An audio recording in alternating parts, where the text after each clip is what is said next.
तो माननीय deputy CM आदरणीय श्री केशव प्रसाद मौर्य जी।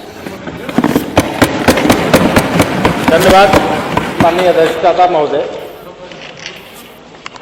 13 अगस्त 2025 उत्तर प्रदेश इस विधानसभा के इतिहास की ऐतिहासिक तिथि के रूप में दर्ज हो रहा है, जिसमें विकसित भारत और विकसित उत्तर प्रदेश के संकल्प को सफल बनाने के लिए आज हम सब लोग यहाँ पर 24 घंटे की अनवरत चर्चा के लिए बैठे। जब मैं यह चर्चा में शामिल हो रहा हूँ, इस चर्चा में शामिल होते समय यह बात मुझे सबसे पहले कहनी है कि 2014 में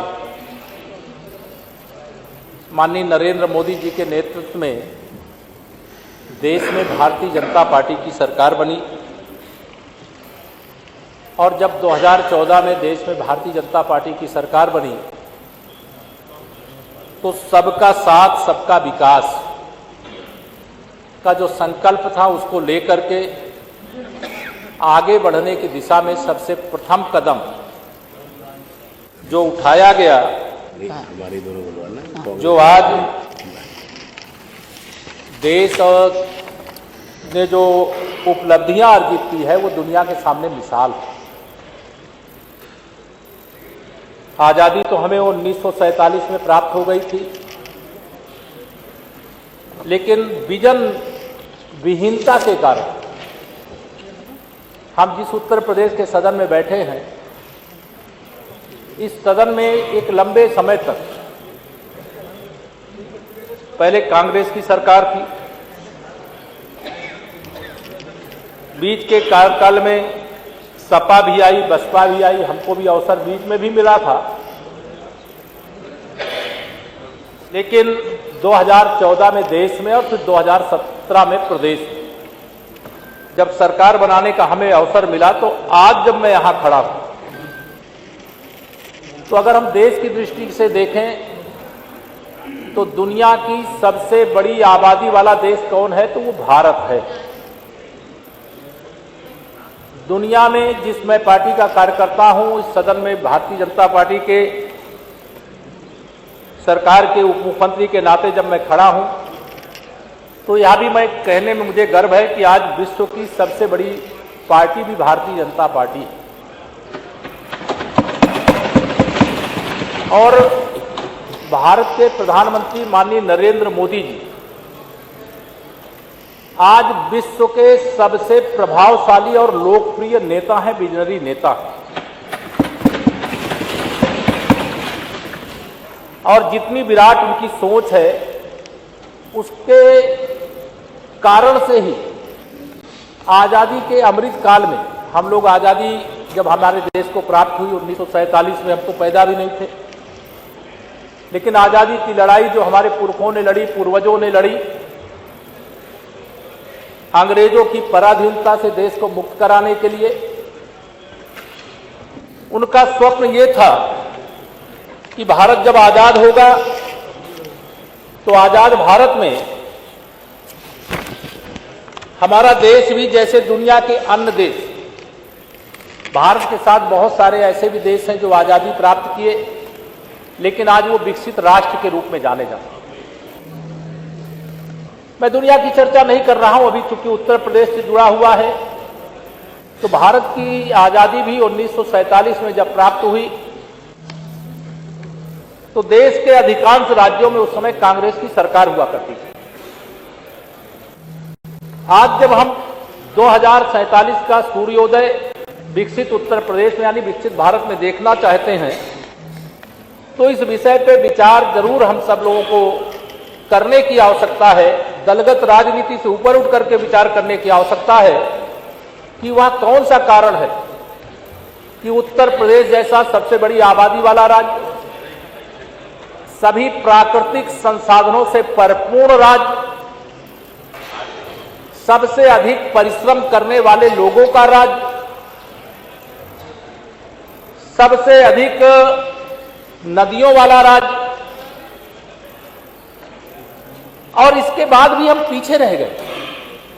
और देश के कुछ राज्य जो आगे बढ़ गए उनको बधाई है, लेकिन हमको तुलना करना है। उत्तर प्रदेश के विधानसभा के अंदर बैठ करके ये जो 24 घंटे की विकसित उत्तर प्रदेश को लेकर के चर्चा हो रही है, हम तमिलनाडु से पीछे क्यों रह गए, हम आंध्र प्रदेश से पीछे क्यों रह गए, हम कर्नाटक से पीछे क्यों रह गए, हम महाराष्ट्र से पीछे क्यों रह गए, हम गुजरात से पीछे क्यों रह गए। कई ऐसे राज्य मैं नाम ले सकता हूं, जैसे दुनिया के अनेक देश आज विकसित राष्ट्र के रूप में जो हमसे बाद में आजादी प्राप्त की, और हम विकसित राष्ट्र नहीं बन पाए। आज देश के बहुत सारे राज्य हैं जो उत्तर प्रदेश से बहुत आगे निकल गए, वहां के प्रति व्यक्ति आय आगे बढ़ बहुत अधिक हो गई है। और 2017 से पहले तो उत्तर प्रदेश की और दुर्दशा थी। ये तो डबल इंजन की सरकार के कारण से, गरीब कल्याण की अनेकानेक योजनाओं के कारण से, किसान कल्याण की अनेकानेक योजनाओं के कारण से, महिला सशक्तिकरण की अनेकानेक योजनाओं के कारण से, गांव और नगर में भेदभाव से मुक्त विकास करने के कारण से, शिक्षा हो, चिकित्सा हो, रोजगार हो, हर दृष्टि से सबका साथ सबका विकास की भावना के कारण से आज हम तेजी के साथ आगे बढ़ रहे हैं।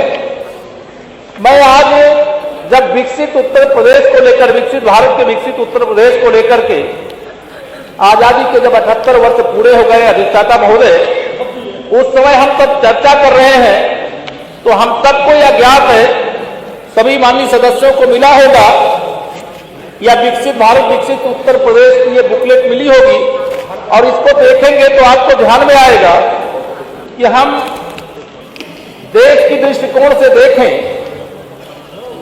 तो आज जब 2014 में माननीय नरेंद्र मोदी जी भारत के प्रधानमंत्री बने, तो हमारे देश की अर्थव्यवस्था 11वें नंबर की।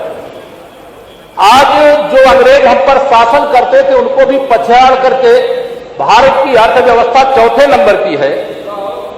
हम गांव में गरीब घर में पैदा हुए हैं, इसलिए इसका महत्व जो गरीबी के दलदल से निकल करके समाज के लिए, राष्ट्र के लिए अलग अलग क्षेत्रों में काम करता है, उसको महसूस करता होगा।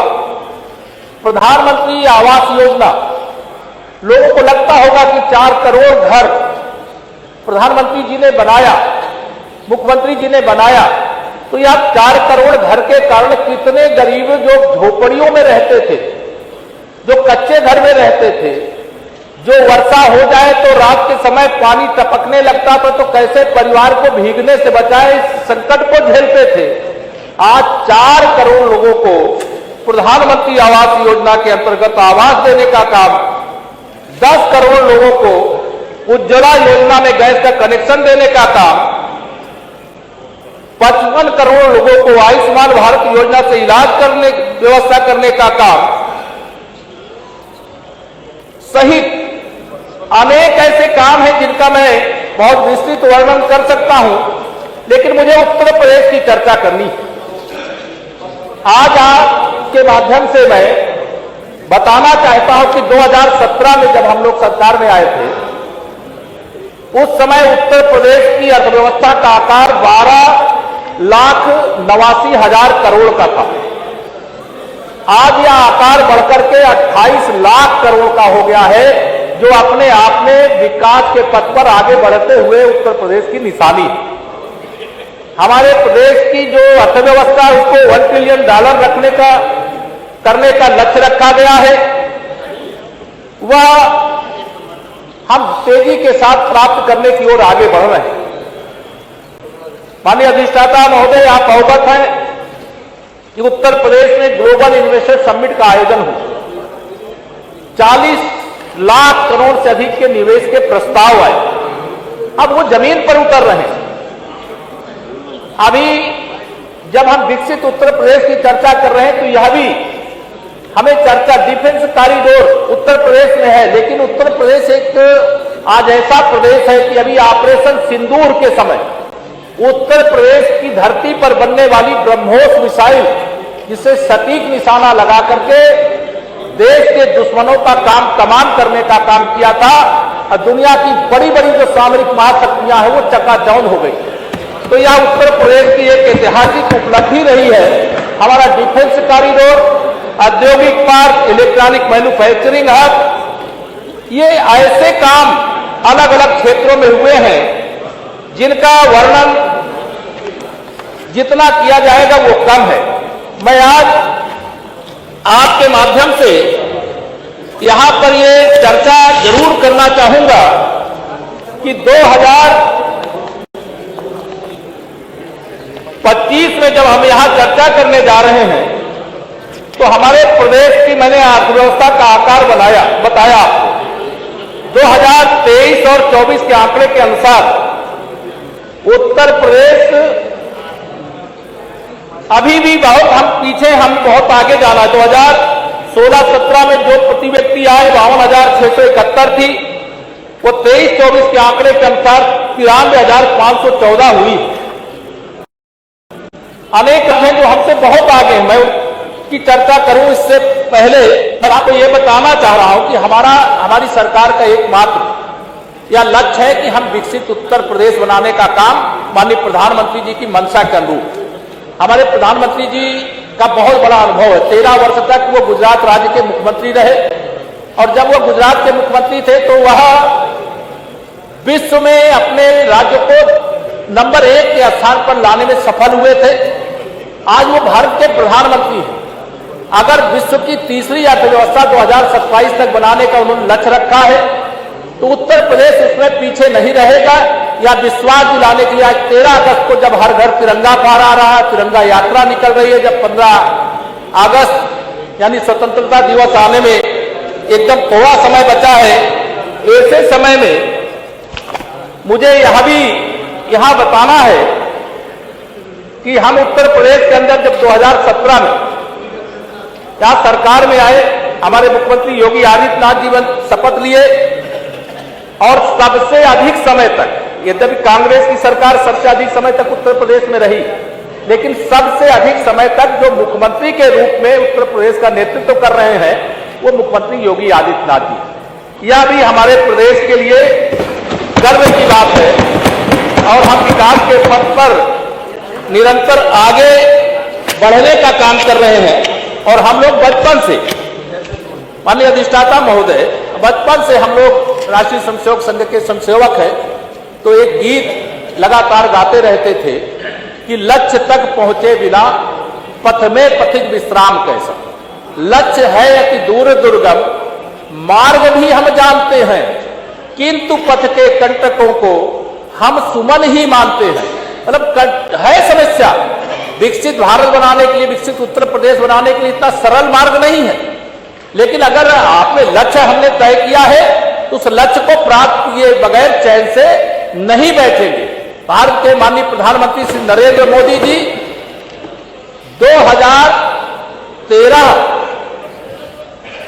13 वर्ष तक गुजरात के मुख्यमंत्री रहे और 11 वर्ष तक प्रधानमंत्री के रूप में, यानी लगातार 24 वर्ष तक संवैधानिक पद पर रहने का एक रिकॉर्ड बनाने का काम किया है।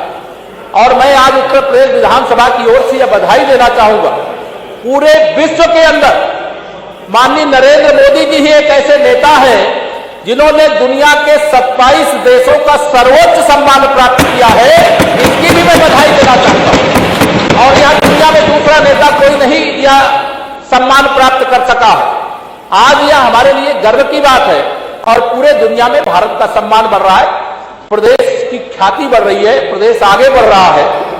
इसलिए मैं आज यहां पर विशेष तौर से हमारे जो विपक्षी साथी बैठे हैं उन सबको यहां बताना, क्योंकि जिन विभागों के माध्यम आज 13 तारीख को हम लोग उत्तर प्रदेश की 14 लखपति दीदियां जो माननीय प्रधानमंत्री जी की ओर से आमंत्रित की गई है स्वतंत्रता दिवस समारोह में विशेष मेहमान के रूप, उनको मैं विदाई देकर के आया और 3 करोड़, हम उत्तर प्रदेश में 30 लाख लखपति दीदी बनाने का काम कर रहे हैं जो गरीब घरों से आती थी, जो 1,000 रुपए महीने नहीं कमाती थी आज 3-3, 4-4 लाख रुपए महीने का कमाने का काम कर रही है।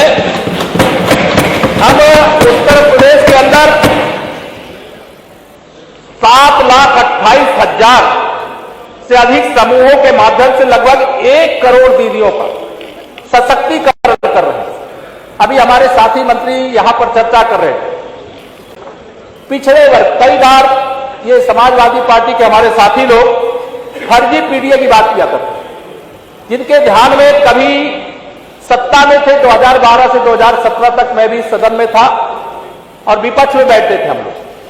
उस समय कभी भी पिछड़ों की, दलितों की, किसी की याद सपा को नहीं आई थी। लेकिन जब सत्ता कहीं दूर दूर तक दिखाई नहीं देती, तब ऐसे समय में ये फर्जी पीडीए की बात किया करते, पिछड़ों की बात किया करते, दलितों की बात किया करते। मैं माननीय अधिष्ठाता महोदय, पिछड़ों का विकास करने के लिए, अगड़ों का विकास करने के लिए, दलितों का विकास करने के लिए, आदिवासियों को विकास करने के लिए समग्र दृष्टि चाहिए। वो समग्र दृष्टि समाजवादी पार्टी के हमारे साथियों के पास इसका अभाव रहता। एक सार्थक चर्चा करने के लिए आज जब हम यहां पर एकत्र हुए हैं,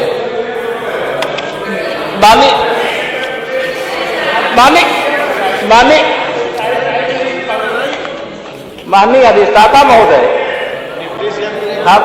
हम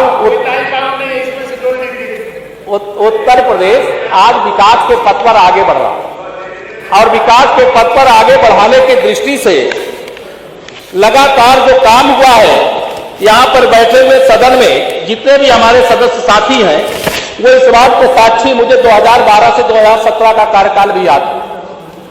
उत्तर प्रदेश किस प्रकार से अराजकता के दौर से गुजर रहा था, अपराध चरम सीमा पर था, भ्रष्टाचार पर अंकुश उस समय नहीं लगाया जा सकता था, गरीब आदमी का चतुर्दिक शोषण हुआ करता था। लेकिन आज मुझे यह कहते हुए गर्व है कि हम जिस पार्टी के कार्यकर्ता हैं, उस पार्टी के एक कार्यकर्ता का माननीय प्रधानमंत्री जी से लेकर के, माननीय मुख्यमंत्री जी से लेकर के, मेरे मंत्री परिषद के जो साथी हैं, मेरे सदन के जो साथी हैं, सबका एक भाव रहता, तेरा वैभव अमर रहेगा, हम जिन चार रहे न रहे। इस भाव से भरे हुए, इस संकल्प को लिए हुए दिन रात काम करने वाले लोग हैं। आप सत्ता तो चाहते हैं, जनता की सेवा नहीं करना चाहते। अगर जनता की सेवा करते तो सत्ता में हम नहीं आते, सत्ता में आप होते। आपको जनता ने विदा किया, आपको जनता ने विदा कर दिया।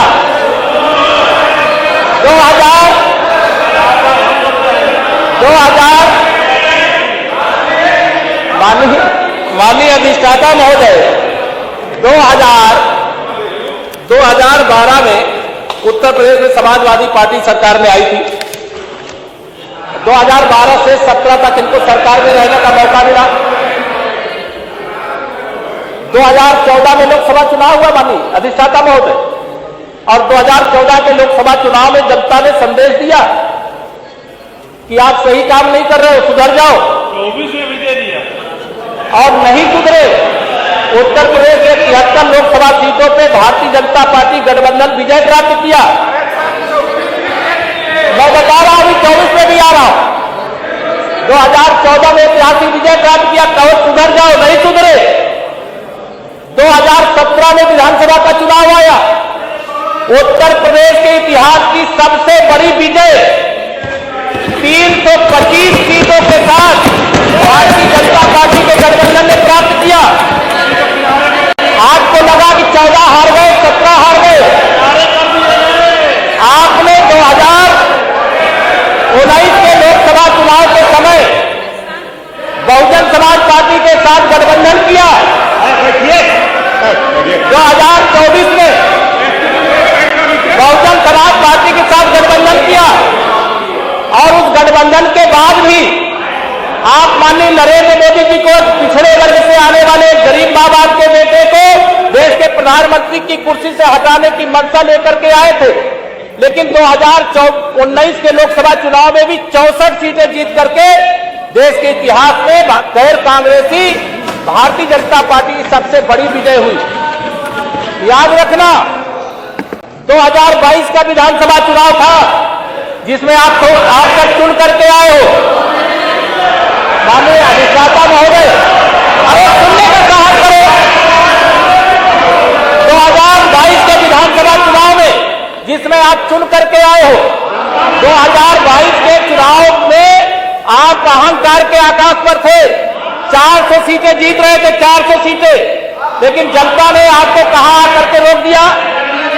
माननीय अधिष्ठाता महोदय, माननीय अधिष्ठाता महोदय, 20 मिनट का गुब्बारा ये विजन पे बात हो रही है, चुनावी भाषण हो रहा है।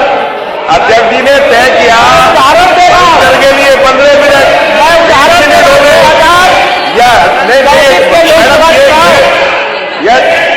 कितने बजे तक चले बता दिए आप।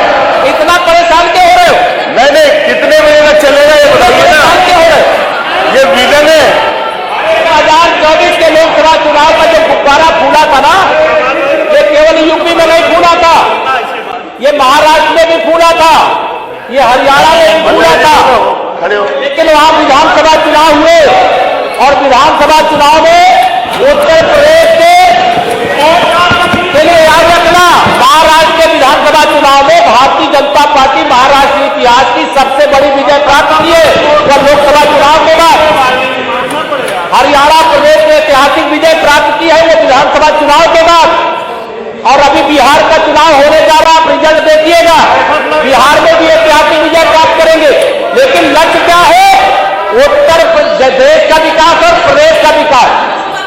देश और प्रदेश के विकास के लिए हम संकल्प है, गरीब के विकास के लिए हम संकल्प है। गरीबों के साथ अन्याय न होने दिए हैं, न होने देंगे। किसानों के उत्थान के लिए समर्पित है। हमारा लक्ष्य है आने वाले समय में जब तक हर गांव, हर गली तक विकास की रोशनी नहीं पहुंच जाएगी, तब तक यह विकसित भारत का लक्ष्य क्या है, विकसित उत्तर प्रदेश का लक्ष्य क्या है, 2047 को लेकर के ही हम चर्चा कर रहे हैं। इस चर्चा को एक सार्थक दृष्टिकोण से आगे बढ़ाने का काम करिए। जब सार्थक दृष्टिकोण से आगे बढ़ाने का काम करेंगे तो उसका आपको रिजल्ट मिलेगा। लेकिन इसमें भी आप, जब मैं उदाहरण दे रहा हूं उससे भी आप परेशान हो जाते हैं। 2027 में याद रखना, मैं आज एक बार फिर दोहरा रहा हूं, 2027 में तीसरी बार भी भारतीय जनता पार्टी की सरकार बनेगी और 2047 तक सत्ता में आने का कोई रास्ता उत्तर प्रदेश की जनता आपको देने वाली नहीं है। विकसित भारत के लिए आप अपना योगदान किस प्रकार से दे सकते हैं उसको देने का काम करिए। मैं विकसित भारत के विकसित उत्तर प्रदेश के लिए जो चर्चा यहां पर चल रही है, जिसमें हमारे सत्ता पक्ष के भी विपक्ष के भी सदस्य सहभाग कर रहे हैं, वो एक सार्थक चर्चा करें। हम कैसे उत्तर प्रदेश की 25 करोड़ जनता के विकास के लिए अपना योगदान दे सकते हैं। जब कुछ का साथ कुछ का विकास करोगे तो कुछ का साथ ही आपको मिलेगा, सबका साथ नहीं मिल सकता है। सबका साथ मिलने के लिए समग्र दृष्टि चाहिए, भेदभावपूर्ण दृष्टि नहीं चाहिए, तुष्टीकरण की राजनीति नहीं चाहिए, जातिवाद की राजनीति नहीं चाहिए, विकास की राजनीति चाहिए। इससे 2047 विकसित भारत और विकसित उत्तर प्रदेश बनाने की दिशा में जो एक संकल्प यहां पर लिया गया है, हमारे माननीय संसदीय कार्य मंत्री जी ने जो प्रस्ताव रखा है, जिसकी चर्चा को यहां पर आगे बढ़ाने का काम किया जा रहा है, मैं आप सबसे यही माननीय अधिष्ठाता महोदय आपके माध्यम से अपील करूंगा कि हम विकसित उत्तर प्रदेश के लिए क्या कर सकते हैं, इस दिशा में अपना जो सार्थक सुझाव है वो देने का काम करिए। सरकार अच्छे सुझाव का स्वागत करेगी। बहुत बहुत धन्यवाद।